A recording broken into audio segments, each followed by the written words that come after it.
তো প্রসঙ্গ কাঠামো কত প্রকার দেখি বলো তো। এটা কত প্রকার? নিউটনীয় বলবিদ্যা বলো বলো বলো। হ্যাঁ, কত প্রকার?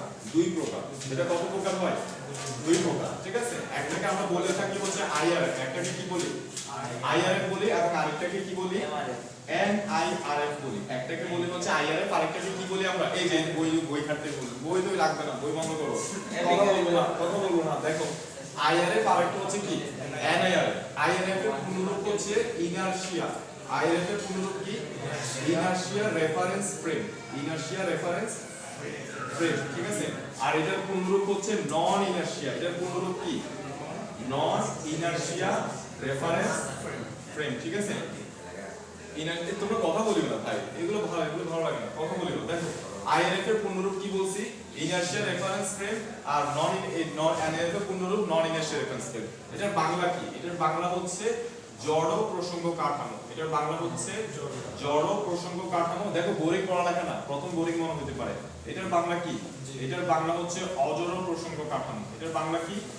অজড় প্রসঙ্গ কাঠামো। তাহলে দুই ধরনের কাঠামো আছে, একটা হচ্ছে আইআরএফ আর একটা হচ্ছে এনআইআরএফ। জড় প্রসঙ্গ কাঠামো, অজড় প্রসঙ্গ কাঠামো।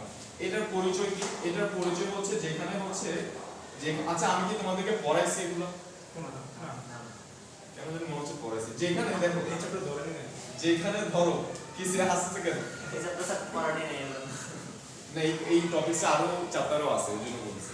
তাহলে দেখো যেখানে যেখানে জড়তার সূত্র খাটবে, যেখানে জড়তার সূত্র সত্য প্রমাণিত হয়, যেখানে নিউটনের জড়তার সূত্র কি প্রমাণিত হয়? সত্য প্রমাণিত হয়। যেখানে নিউটনের জড়তার সূত্র, নিউটনই তো জড়তার সূত্র দিছে, তাই না? যেখানে এই কাঠামোতে, এই আইআরএফ কাঠামোতে, জড় প্রসঙ্গ কাঠামোতে নিউটন যে জড়তার সূত্রগুলো দিছে, তিনটা সূত্র দিছে না, সেই সূত্রগুলো সত্য প্রমাণিত হবে। তার মানে এখানে কি প্রমাণিত হবে? মিথ্যা প্রমাণিত হবে। এইখানে নিউটনের জড়তার সূত্রগুলো মিথ্যা প্রমাণিত হবে। নিউটনের জড়তার সূত্রগুলো কি প্রমাণিত হবে? মিথ্যা প্রমাণিত হবে।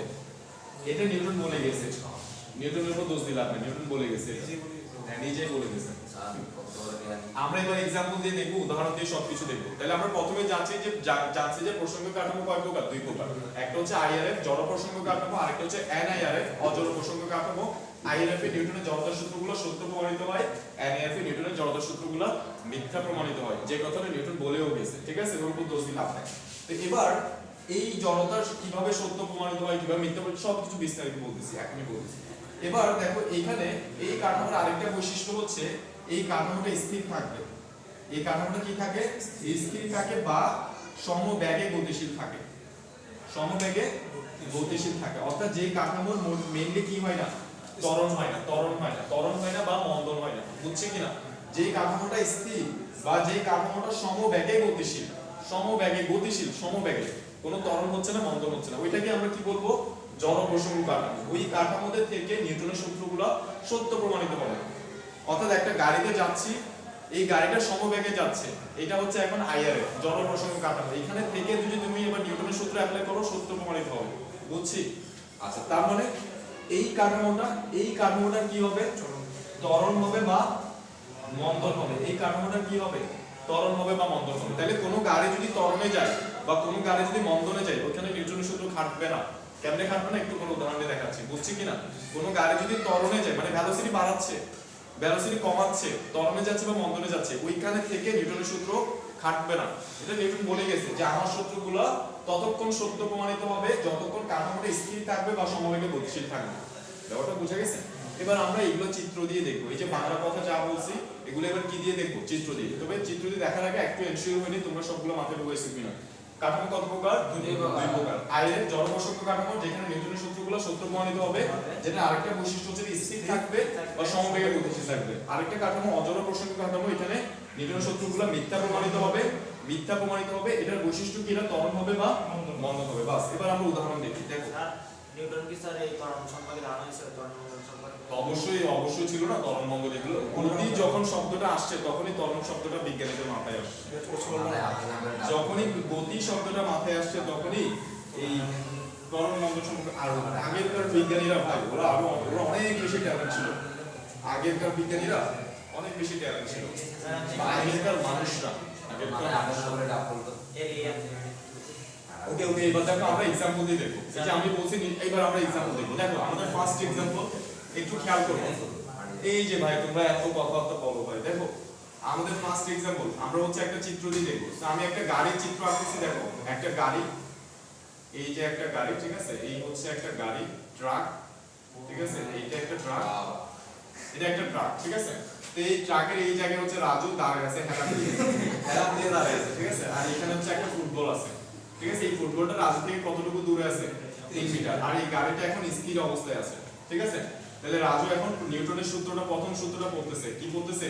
নিউটনের প্রথম সূত্রটা সে পড়তেছে যে এই ফুটবলটার উপরে বাহ্যিক বল 0, ওই জন্য এই ফুটবলটা থেকে আমার দূরত্ব 3 মিটার, আজীবন 3 মিটারই থাকবে। যেটা নিউটন বলছে যে কোনো বস্তুর উপর বাহ্যিক বল 0 হলে ওই বস্তুর অবস্থার কোনো পরিবর্তন হবে না। এটা নিউটনের ফার্স্ট সূত্র।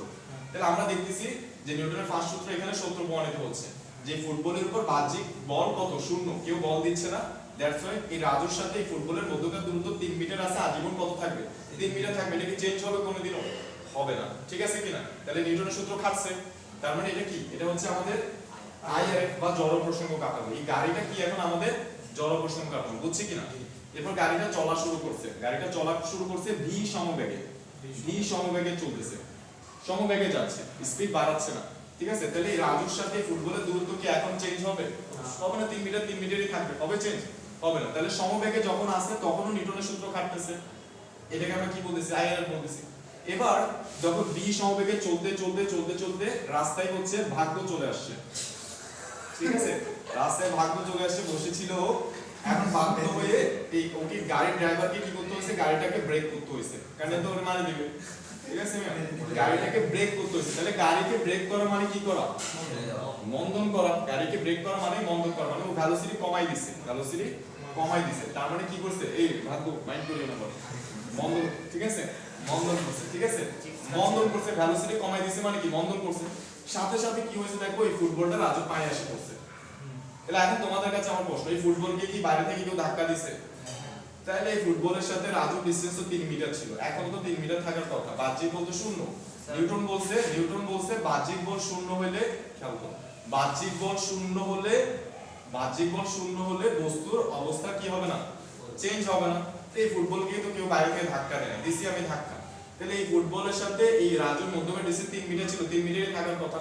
কিন্তু এখন তো দেখতেছি ফুটবলটা কোথায় চলে আসে? রাজুর পায়ে চলে আসে। যখনই ব্রেক করছে সাথে সাথে ফুটবলটা রাজুর পায়ে চলে আসছে না? নিউটনের সূত্রকে খাটছে? আর খাটে না। কেন খাটে নাই? কারণ যখনই ভেলোসিটি কমাইছে তখনই গাড়িটা কি হয়েছে? মন্দন হয়েছে। যখনই মন্দন হয়েছে তখন আর এটা আইআরএফ নাই, ওই গাড়িটা কি হয়ে গেছে? এখন এনআইআরএফ হয়ে গেছে। এবং এই এনআইআরএফ এ বা অজড় প্রসঙ্গ কাঠামোতে নিউটনের সূত্র খাটবে না, এটা নিউটন বলেই গেছে, বুঝছি কিনা? এবার ফুটবলটা এখান থেকে এখানে কেন আসছে সেটার আনসার গতি জড়তার কারণে। সিম্পল আনসার, গতি জড়তার কারণে, তাই না? আর ফুটবলটা যখন যাচ্ছে তখন গাড়ির ব্যাগ যত, রাজুর ব্যাগও তত, ফুটবলের ব্যাগও তত। তাহলে গাড়ি তো থেমে গেছে, কারণ গাড়ির ড্রাইভার সামনে ভাগ্যকে দেখছে, তাই না? থেমে গেছে। ওই জন্য এটা তো ফুটবল বুঝতে চাইবে না। ফুটবল বলে যে আমি ভি ব্যাগে যাচ্ছিলাম, আমি ভি ব্যাগে সামনের দিকে যাব। এটা হচ্ছে তার গতি জড়তা। ওই গতি জড়তাটা ধরে রাখার জন্য হচ্ছে সে রাজুর পায়ে গিয়ে পড়ছে, ঠিক আছে কিনা? ফুটবলটা রাজুর পায়ে গিয়ে কেন পড়ছে? গতি জড়তাটা মেইনটেইন করার জন্য। তার শরীরে যে গতি জড়তা ছিল সেটা ধরে রাখার জন্যই হচ্ছে সে গিয়ে পড়ছে। কিন্তু তার উপর তো কেউ বল প্রয়োগ করে না, বাহ্যিক বল তো 0, কেউ বল প্রয়োগ করছে? ধাক্কা দিচ্ছে বাইরে থেকে। তাহলে নিউটন যেটা বলছে বাহ্যিক বল 0 হলে বস্তুর অবস্থা চেঞ্জ হবে না। আমরা দেখতেছি অবস্থা চেঞ্জ হইছে। কোন কাঠামোতে হইছে? যখন কাঠামোটা মন্দন হইছে। মন্দন হলে এটাকে কি বলে? আইআরএফ বলে। নিউটনটা বলেই গেছে যে কাঠামো যতক্ষণ স্থির থাকবে, যতক্ষণ সমবেগে গতিশীল থাকবে, ওই জায়গায় আমার সূত্র খাটাতে যাইবে। যেখানে মন্দন হচ্ছে ওইখানে খাটাতে যাইবে না, ওইখানে খাটবে না, বুঝছি কিনা? ওইখানে নিউটনের সূত্রটা ভুল প্রমাণিত হবে, বুঝছি? এই ফার্স্ট উদাহরণটা বুঝছি কিনা আমরা সবাই? যে যখনই কোনো কাঠামোর মন্দন হচ্ছে বা ত্বরণ হচ্ছে ওই কাঠামোতে নিউটনের সূত্র খাটবে না। ওই জন্য এটাকে কি বলা হয়? অজড় প্রসঙ্গ কাঠামো, যেখানে জড়তার সূত্র খাটে না, বুঝছি? এবার আমরা সেকেন্ড एग्जांपल দেখি। এবার আমরা সেকেন্ড আরেকটা एग्जांपल দেখি। দেখো এবার আমরা সেকেন্ড আরেকটা एग्जांपल দেখি। ফর एग्जांपल একটা বাস, ধরো পিকনিকের বাস, যে বাদল স্যার তোমাদেরকে নিয়ে যাবে। তো এই যে ড্রাইভারের সিটে আমি বাদল স্যারকে বসে দিলাম, ঠিক আছে। আর এই সিটে হচ্ছে ফর एग्जांपल হচ্ছে এই সিটে হচ্ছে আমি নাকিবকে বসে দিলাম, ঠিক আছে। এদের মধ্যকার ডিসটেন্স কত? 5 মিটার। 5 মিটার কত ডিসটেন্স? আবার এটা বলিও না যে বাবা স্যারকে ড্রাইভার বানাচ্ছি, তুমি উদাহরণস্বরূপ বলছি, ঠিক আছে, যাবে না তো যাবে, ঠিক আছে। এদের ডিসটেন্স কত? 5 মিটার। তো গাড়িটা এই যে বাসটা ধরো 10 মিটার পার সেকেন্ড বেগে সামনের দিকে যাচ্ছে। তো এই যে নাকিবকে পাবেল স্যার জিজ্ঞেস করলো যে তুমি নিউটনের সূত্রটা বলো, তখন সে বলতেছে যে স্যার আপনার থেকে আমার ডিসটেন্স 5 মিটার, আজীবন 5 মিটারই থাকবে, বাড়বেও না কমবেও না, কারণ গাড়িটা সমবেগে যাচ্ছে, তাই তো নিউটনের সূত্র খাটছে না। একটু পরে গাড়িটা এরকম বাঁক নিছে, একটু পরে কি নিছে, রাস্তা বাঁক নিছে, ওই জন্য গাড়িটাও বাঁক নিছে। তাহলে গাড়ির চেহারা এখন কিরকম হয়ে গেছে, এরকম। তাহলে এই যে নাকিব একটু আগে বলছিল যে আপনার থেকে আমার ডিসটেন্স কখনো চেঞ্জ হবে না, সেই নাকিব কোন দিকে ঝুঁকে পড়ছে এখন, এই যে পাবেল স্যারের দিকে ঝুঁকে পড়ছে না, পাবেল স্যারও কোন দিকে ঝুঁকে পড়ছে, এই যে এদিকে ঝুঁকে পড়ছে। আমরা জানি আমরা যখন গাড়ি বাঁক নিই আমরা এদিকে হেলে পড়ি না, যেদিকে বাঁক নিচ্ছে ওদিকে আমরা কি করি, হেলে পড়ি। তা আমাকে কি কেউ ধাক্কা দিছে ওইদিকে, এই লোকটা কোন দিকে ধাক্কা খাবে, যখন বাঁক নিছে এদিকে ধাক্কা খাবে না, এদিকে হেলে পড়বে কিনা। তো ওকে কি কেউ ধাক্কা দিছে এদিকে, ওর উপর কি কেউ বল প্রয়োগ করছে এদিকে, তাইলে ও তারপরে ওদের অবস্থা চেঞ্জ হয়েছে না, হয়েছে কিনা। কেন, এখানেও কি হয়েছে, ত্বরণ হয়েছে বা মন্দন হয়েছে। ভেলোসিটি কিন্তু এখনো কত আছে, 10 মিটার, ভেলোসিটি এখনো 10, এখনো কত আছে, 10 আছে। তাহলে ভেলোসিটি সেম, ভেলোসিটি এর আগের উদাহরণ দেখছি ভেলোসিটি কমাইছে, এখানে ভেলোসিটি সেম আছে, তারপরে ত্বরণ কেমন হচ্ছে। তাহলে আমরা জানি ত্বরণ মানে কি, ত্বরণ মানে কি বলো, ব্যাগের পরিবর্তনের হার, ব্যাগের পরিবর্তনের হার। আর আমরা জানি ব্যাগ জিনিসটা কি, ভেক্টর রাশি। ভেক্টর রাশি কি শুধু এক মান থাকে নাকি মান ও দিক দুটোই থাকে, মান ও দিক দুটোই থাকে। আমরা দেখছি মানের চেঞ্জ হলে ভেক্টর রাশি চেঞ্জ হয়। তাহলে এর আগের উদাহরণে দেখছি মান চেঞ্জ হইছে বলে ভেক্টর রাশি চেঞ্জ হইছে, মানে ব্যাগের চেঞ্জ হইছে। দিকের উপর ডিপেন্ড করে, দিক চেঞ্জ হলো ভেক্টর রাশিটা কি হবে, চেঞ্জ হবে। মানে দিক চেঞ্জ হলো কি হচ্ছে, ব্যাগের চেঞ্জ হচ্ছে। যেহেতু ভেক্টর রাশি মান ও দিক দুটোর উপর ডিপেন্ড করে, মান চেঞ্জ হইছে বলে ব্যাগের চেঞ্জ হইছে, আগের উদাহরণে দেখছি। আর এই উদাহরণে আমরা দেখতেছি মানের চেঞ্জ হয় না, কিন্তু দিকের চেঞ্জ হইছে, দিকের চেঞ্জ হইছে বলে এখানে ব্যাগের চেঞ্জ হইছে। আর এখানে ব্যাগের চেঞ্জ হইছে মানে এখানে কি হইছে, ত্বরণ হইছে বা মন্দন হইছে। এই কাঠামোতে কি হইছে, ত্বরণ হইছে বা মন্দন হইছে। কখন, এই যে ব্যাগের যে ডিরেকশন চেঞ্জ করছে, মান চেঞ্জ করেন, ঠিক আছে, ব্যাগের ডিরেকশন চেঞ্জ করাতে কাঠামোটা কি হইছে, ব্যাগের পরিবর্তন হইছে। ব্যাগের পরিবর্তন হওয়া মানে কি করা, ত্বরণ বা মন্দন হওয়া। তো যখনই কাঠামোটা ত্বরণ বা মন্দন হইছে, এই কাঠামোটা যেটা এতক্ষণ আইআরএফ ছিল এটা কিন্তু এখন কি নাই, আইআরএফ নাই, সেটা কি হয়ে গেছে, এনআইআরএফ হয়ে গেছে, কারণ কাঠামোটা ত্বরণ বা মন্দন হইছে। ত্বরণ বা মন্দন কেমন হইছে, ব্যাগের চেঞ্জ হইছে, ব্যাগের তো চেঞ্জ হয় না, ব্যাগের মানের চেঞ্জ হয় না, ব্যাগের ডিরেকশন চেঞ্জ হইছে। আর ব্যাগের ডিরেকশন চেঞ্জ হওয়া মানেও ব্যাগের চেঞ্জ হওয়া, কারণ ব্যাগ স্কেলার রাশি, মানের উপর ডিপেন্ড করে, দিকের উপর ডিপেন্ড করে। মান চেঞ্জ হলো চেঞ্জ হবে, দিক চেঞ্জ হলো চেঞ্জ হবে। আর ব্যাগের দিক চেঞ্জ হলে কি হচ্ছে, ত্বরণ বা মন্দন হচ্ছে। বুঝছি কিনা, ব্যাগ চেঞ্জ হলে ত্বরণ বা মন্দন। আর যখনই কাঠামোটা ত্বরণ বা মন্দন হইছে, কাঠামোটা আর কি নাই, ইনার্শিয়াল রেফারেন্স নেই, সেটা কি হয়ে গেছে, নন ইনার্শিয়াল রেফারেন্স ফ্রেম। এবং নন ইনার্শিয়াল রেফারেন্স ফ্রেমে জড়তার সূত্র খাটবে না, ওই জন্য খাটে না, ওই জন্য খাটে না। এবার প্রশ্ন আসি যে কেন ধাক্কাটা, ওই অবস্থার চেঞ্জটা কেন হয়েছে। সেম আনসার, জড়তার কারণে। এই যে পাবেল যে সুন্দর দিকে সামনের দিকে যাচ্ছিল 10 মিটার পার সেকেন্ড বেগে, নাকিব যে সুন্দর মতো সামনের দিকে যাচ্ছিল 10 মিটার পার সেকেন্ড বেগে, ওরা চাইবে, ওদের শরীর চাইবে যে 10 মিটার পার সেকেন্ড বেগে আমি সামনে যাচ্ছি, সামনেই যাব, কারণ ওদের শরীরের মধ্যে জড়তা যেটা আছে, গতিক জড়তা, সেটা হচ্ছে কত, 10 মিটার পার সেকেন্ড সামনের দিকে। কিন্তু গাড়ি তো বাঁক নিছে, এটা তো ওদের শরীর বুঝতে চাইবে না, ওই জন্য হচ্ছে গতি জড়তার কারণে ওরা কি হবে, এই দেয়ালের দিকে ধাক্কা খাবে, গাড়ির দেয়ালের দিকে কি হবে, ধাক্কা খাবে, এই 10 মিটার পার সেকেন্ড সামনের দিকে জড়তাটা মেইনটেইন করার জন্য। গতি জড়তা, বুঝছি কিনা, গতি জড়তা ওরা এটা মেইনটেইন করতে চাইবে, এই জন্য হচ্ছে ওরা ধাক্কাটা খাচ্ছে। বুঝছি, ওদেরকে কেউ ধাক্কা দেয়নি, ওরা গতি জড়তার কারণে ধাক্কাটা খাইছে। ব্যাপারটা বোঝা গেছে। তাহলে এখানেও আমরা নিউটনের সূত্র খাটতে দেখি না, কারণ কাঠামোটা কি, নন ইনার্শিয়াল রেফারেন্স ফ্রেম। বুঝছি। আচ্ছা, তো এই যে ত্বরণ বা মন্দন যেটা কথা বলতেছি, এটা কোন দিকে কাজ করে, এটা কেন্দ্রের দিকে কাজ করে। কোন একটা বস্তু যখন বৃত্তাকার পথে ঘুরে বা ঘুরতে চায়, ঘুরে মানে একটু করে ঘুরে মানে ঘুরে গেছে, আর ঘুরতে চায় মানে বাঁক নিছে। তাহলে কোন একটা বস্তু যখন বৃত্তাকার পথে ঘুরে বা ঘুরতে চায়, তখন কেন্দ্রের দিকে একটা কি কাজ করে, ওই ক্ষেত্রে বল কাজ করে। যেই বলটাকে আমরা কি বলি, যেটাকে হচ্ছে আমরা কেন্দ্রমুখী বল বলি, যেটাকে আমরা কি বলি, কেন্দ্রমুখী বল বা সেন্ট্রিফিউগাল ফোর্স। এবং F মানে কি জানি আমরা, ma। তাহলে এই যে F মানে ma, এখানে এই বরাবর আমরা কি পাচ্ছি, একটা ত্বরণ পাচ্ছি বা কেন্দ্রমুখী ত্বরণ পাচ্ছি। ওই ব্যাগের পরিবর্তনের কারণে ত্বরণটা আমরা পাচ্ছি, কেন্দ্রমুখী ত্বরণ। বুঝছি কিনা। আচ্ছা, তাহলে এখানে আমরা দেখছি যে নিউটনের সূত্র খাটে না। তো এখানে এই টপিকসে আমি আরো কথা বলতে চাচ্ছি এটা নিয়ে, তার আগে আমি ছোট্ট আরেকটা উদাহরণ দিয়ে দিই, ঠিক আছে।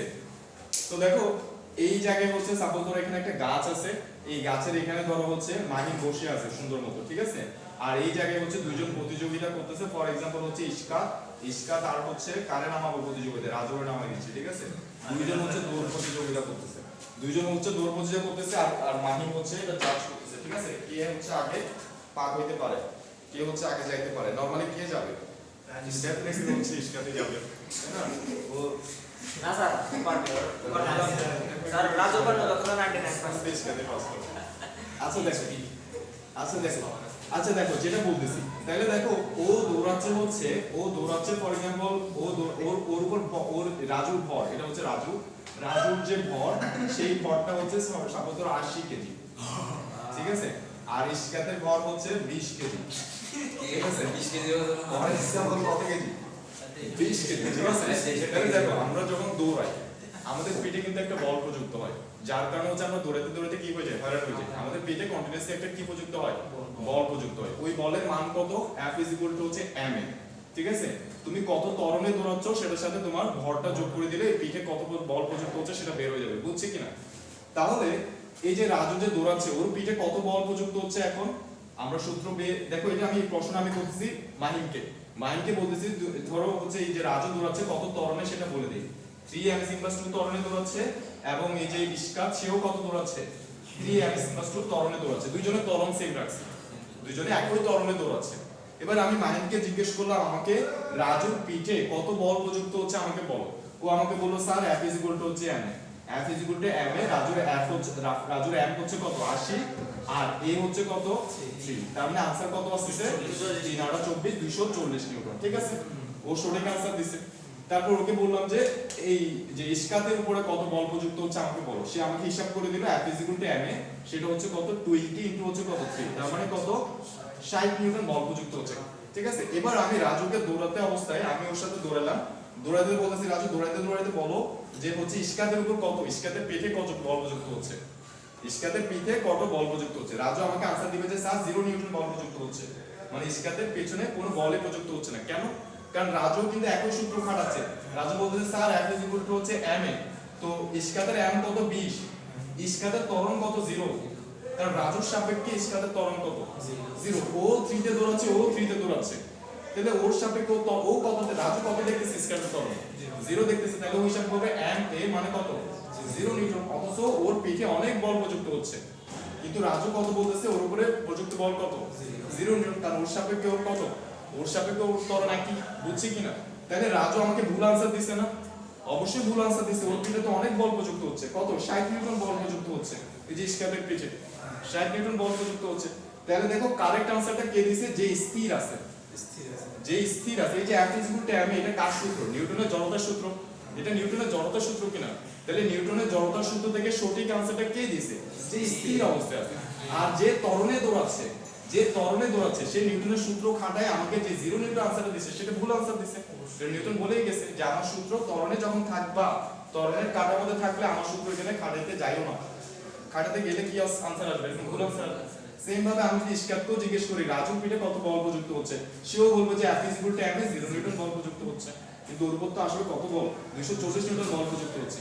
তার মানে কারেক্ট आंसरটা কে দিচ্ছে, যে কাঠামোটা স্থির, মানে IRF এর থেকে নিউটনের সূত্রগুলো খাটালে ঠিকঠাক आंसर দিবে, কিন্তু ত্বরণে থেকে, মন্দনে থেকে, MF এর থেকে যদি নিউটনের সূত্র খাটাতে চাই ভুল आंसर দিবে, বুঝছি কিনা? আচ্ছা কয়টা বাস আছে রাজু? 7টা বাস। আরেকটা ছোট্ট একটা টপিকস বলে দিই। এই যে তোমাদের সামনে যে ফ্লাইওভারটা আছে, ঠিক আছে, প্র্যাকটিক্যাল জিনিস বলতেছি। এই ফ্লাইওভার যাওয়ার সময় খেয়াল করবা, হয়তো তোমরা খেয়াল করছো ফ্লাইওভারে যেখানে বাঁক নেই, যেই জায়গায় বাঁক নেই ওই জায়গাটার নিচে তোমরা ব্লকগুলো দেখিও, ব্লকগুলো হচ্ছে এই রকম, ব্লকগুলো কেমন ছোট থেকে বড় হচ্ছে। এটা রিজন কেউ জানো? যে কোনো বাঁকে দেখবা, ফ্লাইওভারে যে কোনো বাঁকেই দেখবা যে ওইখানে যে ব্লকগুলো বসানো আছে, ওই বাঁকে যে ব্লকগুলো বসানো আছে, দেখো ব্লকগুলো দেখবো যে এইরকম ছোট থেকে বড়। ব্লকগুলো কিরকম হচ্ছে, এরকম ছোট থেকে বড়। তাহলে এই ছোট থেকে বড় মানে ব্লক বসানোর কারণ কি? সবগুলো সেম সাইজের কেন রাখে না? এটা যদি এরকম না রাখে ওই রাস্তায় অ্যাক্সিডেন্ট ঘটবে, অ্যাক্সিডেন্ট ঘটার প্রবণতা আছে। কেন? দেখো আমি বলি, এটা কিন্তু তোমাদের এই যে নিউটনের বলবিদ্যার পড়া, এখানে একটা কোণ থাকে, এই কোণটাকে কি বলে, ব্যাংকিং কোণ বলে। এই কোণটাকে কি বলে, ব্যাংকিং কোণ বলে।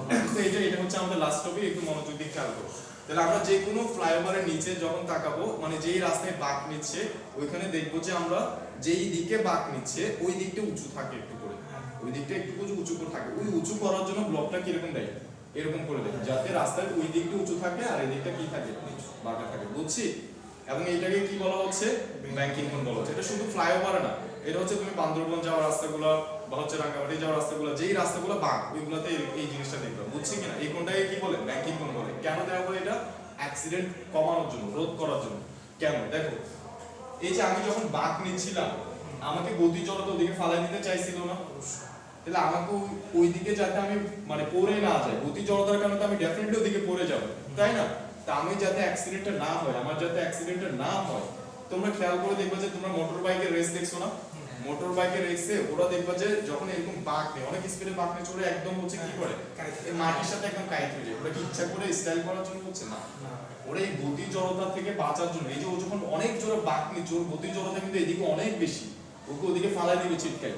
তো ও কি করতেছে, এভাবে বাঁক নিয়ে, এই যে এইভাবে বাঁক নিয়ে কেন্দ্রের দিকে এই বলটা প্রডিউস করতেছে। ও আসলে বাঁক নিয়ে কি করতেছে, যে কেন্দ্রের দিকে এই বলটা প্রডিউস করতেছে, যেটা ওকে গতি জড়তার হাত থেকে বাঁচাবে। আমার কথাটা বোঝা গেছে? ও যদি এভাবে বাঁক না নেয়, সোজাই যায়, ওই গতি জড়তাকে ওদিকে ছিটকে দিবে, তাহলে ও কিন্তু স্টাইল করে বাঁক নেয় না, ওই এভাবে বাঁক নিয়ে মূলত এই কেন্দ্রমুখী বলটা প্রডিউস করার চেষ্টা করছে। এই কেন্দ্রমুখী বলটা আপনি প্রডিউস হবে না, নিজেকে প্রডিউস করতে হবে, বুঝছি কিনা? তো এই যে এই যে তোমার সাইকেল বলো, তারপর হচ্ছে মোটরসাইকেল, ওরা তো হালকা, ওরা হচ্ছে ইজিলি এভাবে বেঁকে যাইতে পারে, বেঁকে গিয়ে হচ্ছে এই কেন্দ্রমুখী বলটা প্রডিউস করছে। যত জোরে যাবা তত বেশি বাঁকতে হবে, বুঝছি কিনা? কিন্তু বড় বড় ট্রাকগুলো কি করবে? ট্রাকগুলো কি এরকম বাঁকি যেতে পারবে এর মতো, মোটরসাইকেলের মতো? ট্রাকগুলো কি মোটরসাইকেলের মতো এরকম বাঁক নিতে পারবে? কারণ তাহলে ওদেরকে বাঁচাবে কি? ওদেরকে বাঁচানোর জন্য রাস্তাগুলো একটু উঁচু করে দিচ্ছে। ওদেরকে বাঁচানোর, ওরা যেহেতু বাঁকতে পারতেছে না, বড় ট্রাক তো আর মোটরসাইকেলের মতো বাঁকতে পারবে না, কেন্দ্রমুখী বল দিতে পারবে না এরকম বেঁকে গিয়ে, তাহলে ওদেরকে কেন্দ্রমুখী বল যোগান দেওয়ার জন্য রাস্তাটাকে বাঁকাই দিচ্ছে। রাস্তাটাকে কি করতেছে, বাঁকাই দিচ্ছে। এই রাস্তাটাকে বাঁকানোর জন্য ব্লকগুলো এরকম ছোট থেকে বড় রাখে, যাতে ওরা এই যে বাঁকটা নেওয়ার সময় বড় বড় ট্রাকগুলো, ওরা যেহেতু নিজেরা বাঁক নিতে পারতেছে না, রাস্তাটাকে একটু করে বাঁকাই দিচ্ছে, বুঝছি কিনা? যাতে করে ওরা পর্যাপ্ত কেন্দ্রমুখী বলে কি দিতে পারে, যোগান দিতে পারে, বুঝছি কিনা? তো এই যে যত ডিগ্রি কোণে বাঁকাচ্ছে, এই কোণটাকে কি বলা হয়, ব্যাংকিং কোণ বলে। এটা প্রত্যেকটা বাঁকা রাস্তার মধ্যে এই কোণটা দেওয়া হয়, এটা ইঞ্জিনিয়াররা হিসাব করে দেয়। তোমরা দেখবে যে প্রত্যেকটা রাস্তায় যেখানে বাঁক নিচ্ছে ওখানে এরকম থাকে, একটা সাইনবোর্ড থাকে যে এই রাস্তার সর্বোচ্চ গতিসীমা হচ্ছে এত, 40 কিলোমিটার/আওয়ার, তাই না? তো এটা কিন্তু আপনি দেন, এটা হিসাব করে দিছে। কি হিসাব? হিসাবটা হচ্ছে এখান থেকে আসে যে tan θ হচ্ছে b²/rt। এখানে এই থিটাটা হচ্ছে ব্যাংকিং কোণ। তুমি ওই রাস্তায় ব্যাংকিং কোণ কত দিচ্ছ, সেটা কত ভেলোসিটিকে নিতে পারবে হাইস্ট, ওটা কিন্তু ফিক্স। ওই রাস্তার রেডিয়াস কত, এই যে রেডিয়াসটা কত, আর গ্র্যাভিটি তো অলওয়েজ জি। তাহলে দেখো ভেলোসিটির সাথে থিটার কোণটা সমানুপাতিক, অর্থাৎ তুমি ভেলোসিটি যত বাড়াবা তোমাকে তত বেশি বাঁকতে হবে, তত বেশি কি করতে হবে, বাঁকতে হবে, নাহলে পড়ে যাবো ওদিকে, ঠিক আছে কিনা? তাহলে এই রাস্তার ভেলোসিটি আমি হাইস্ট এত করে দিচ্ছি, কারণ আমি রাস্তার ব্যাংকিং কোণ এত দিচ্ছি। ব্যাংকিং কোণ হিসাব করে আমি বলে দিচ্ছি যে এই রাস্তার হাইস্ট ভেলোসিটি এত। তুমি যদি এর চেয়ে বেশি ভেলোসিটিতে যাও, এই ব্যাংকিং কোণ তোমাকে সাপোর্ট দিবে না। ব্যাপারটা বুঝা গেছে?